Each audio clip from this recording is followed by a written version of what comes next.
radioaktívne žiarenie per se, ale proste to je to, čo ťa odchádza, je prúd elementárnych častíc, ktoré idú všetkými možnými smermi a radioaktivita je prúd elementárnych častíc, ktoré oveľa menšej intenzite a odchádzajú niektoré systémy. Ale áno, počíme začať.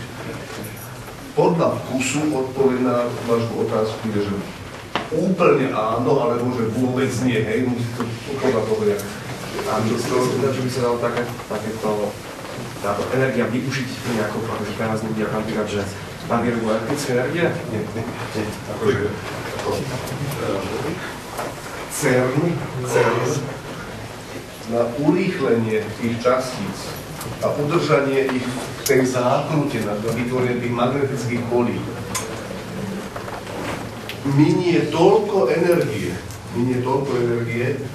že pravidelne CERN má odstávku v zime, pretože v zime len v lete sú im ochotné francúzske a švajčiarske elektrárne dodávať toľko energie, koľko v zime mi by im ju dali, ale za v zime veľa iných odberateľov odoberá elektrínu, na ňou kúria.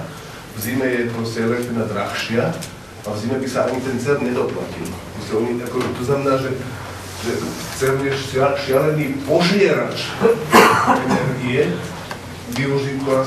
ktorý len zlomok tej energie sa využije naozaj na to urýchlenie. Väčšina sa naozaj vyžiari, proste svietia jak vianočný stromček, keď tie časy tam behajú okolo.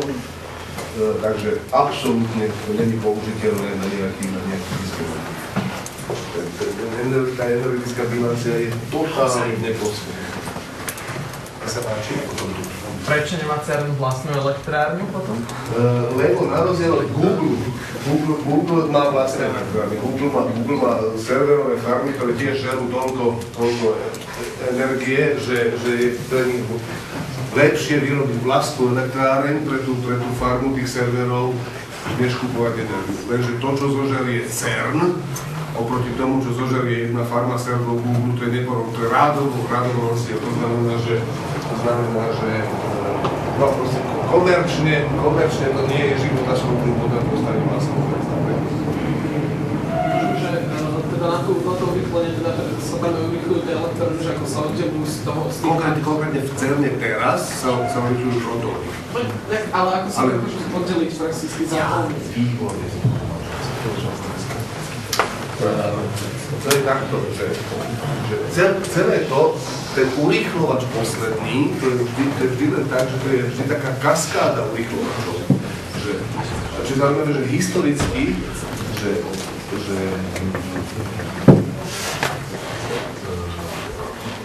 to, akým spôsobom sa ošúbu, povedzme, že vezmete obyčajný vodík, v princípe by sa to dalo robiť takto. Jak sa to robí technicky naozaj teraz v CERNe, neviem. V princípe sa to dalo robiť takto. Vezmete vodík, zohrejete ho na veľkú teplotu, bez prístupu kyslíka, tak aby to stále ostalo vodík. To, čo sa bude pri veľkej teplote, že veľa z tých atómov sa ionizuje, to znamená, že už to není protón s elektrónom viazaný, ale sú to prakticky voľné elektróny, prakticky voľné protóny, ktoré tam obehujú jedný aj druhý, takzvaná plazma sa to hovorí, hej. Teraz nejakým spôsobom urobíte to, že to preženiete cez nejakú túto horúcu vec, preženiete cez nejaké magnetické pole, ktoré vám zatočí aj tie elektróny, aj tie protóny, ale keďže oni majú iný náboj, tak jedných zatočí jedným smerom, druhým zatočí druhým smerom. Tak to tam odoberete, tak už opakujete niekoľkokrát, tak očistíte elektróny od protónov. To, čo je zaujímavé, že keď to takto urobíte, samozrejme, nemôžete do žiadnej flašky, ani do ničoho, stále musíte udržiavať pomocou magnetických polí niekde krúžiace, to znamená, že ich takto oddelíte a potom jedných alebo druhých musíte do nejakého urýchlovača, kde ich úplne skladujete, že ich ani neurýchlujete, len ich udržiavate na stále kruhovej dráhe, magnetickými poliami, takže sa ničoho nedotýkajú, s ničím sa nezrazia a urýchľujete ich akurát len toľko, aby to, čo na tej zákrute stratili, aby ste im to dodali. V skutočnosti to, čo sa robí, je, že takto tie ošúpané sa urýchlia na nejakú energiu v nejakom malom urýchľovači, z toho urýchľovača sa to vystretne do nejakého väčšieho urýchľovača, ktorý to urýchli na ešte nejakú energiu a tie žiadny urýchlovač nefunguje tak, že by bol schopný z nuly to urýchliť až po tú rýchlosť svetla. Čiže oni, a to je zaujímavé, že napríklad v tom CERNe, čo je veľké laboratórium, ktoré funguje viac ako pol storočia, tak vždy je to tak, že to, čo bol volakedy najmodernejší a najväčší urýchlovač na svete, potom slúžilo ako predurýchlovač tomu ďalšiemu hebedu. A takto to je kaskáda asi 4 alebo 5 urýchlovačov. Nech sa páči. Rozprávame, že sú lineárne a tie okrúhlové. Sú efektívnejšie. A prečo sa používa ten menej efektívne? Oni sa takto, že jedni aj druhé majú svoje výhody a nevýhody. Nevýhoda tých lineárnych je, že každý ten kus použijete na urýchlenie iba raz. Kdežto pri tých kruhových, ten jeden kus použijete toľkokrát. Čiže to je výhoda kruhových je, že urýchľujete jedným kusom veľakrát, jednými elektrickými poliami. Nevýhoda je, že veľkú časť toho, tej energie, ktorú tam dodáte, stratíte zase na to, že to vyžiari. A teraz, vždy je to tak, že v danej chvíli, keď máme svetový rekord, že sme dosiahli také a také energie, tak ten ďalší krok je, že ekonomickejšie to bude tým iným typom urýchlovača. Ten sa urobí a potom ďalší krok bude zasa ekonomickejšie. Proste je to taký balans, že to je zaujímavé, že nikdy to nie je tak, že jedni sú jednoznačne výhodnejšie od teraz až do hociakej energii. Je to také. To znamená, že a vždy je to tak, že to víťazstvo jedných alebo druhých je len, tak to je taký otvorený základ. To, čo sa dneska rozmýšľa, že aký bude ďalší urýchlovač, tak mám pocit, že vedú, že ak sa ešte bude stavať ďalší urýchlovač, nie je jasné, či vôbec niekedy sa bude stavať, potom koľko to stojí peniazy a či naozaj sú tie otázky, ktoré kladieme tým urýchlovačom až tak dôležité a ťažké, že by sme na ne museli odpovedať.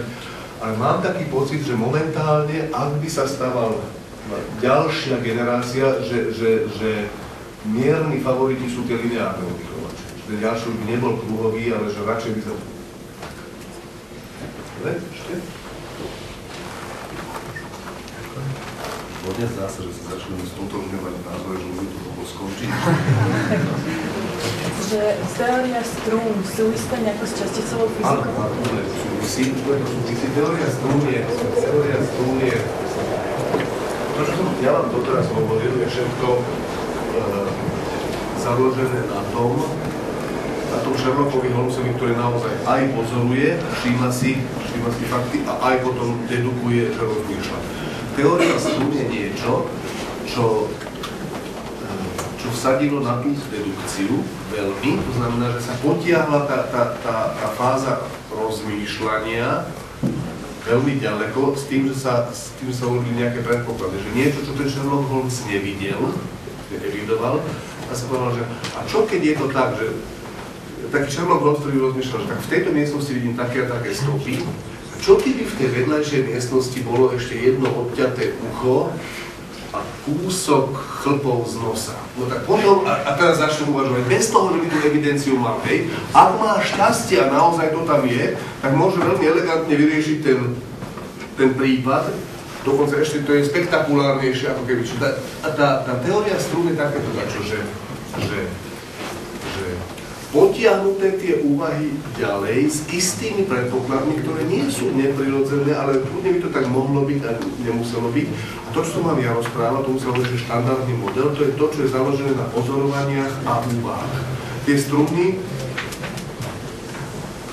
je oveľa viac dané to na tie úvahy, sú jasné predpoklady, z ktoré vychádzame. A problém teórie strún je ten, že není jasné, tá teória strún, či je teóriou tohto sveta. Je to zaujímavá matematická konštrukcia a mohol by existovať svet, ktorý je založený na prírodných zákonoch, logických a tak ďalej, ale nikto nevie ukázať, či ten svet sa podobá na ten náš svet alebo nie. Má niektoré vlastnosti, ako napríklad gravitáciu, ktoré má aj tento náš svet, ale či má iné vlastnosti, napríklad existenciu protónov,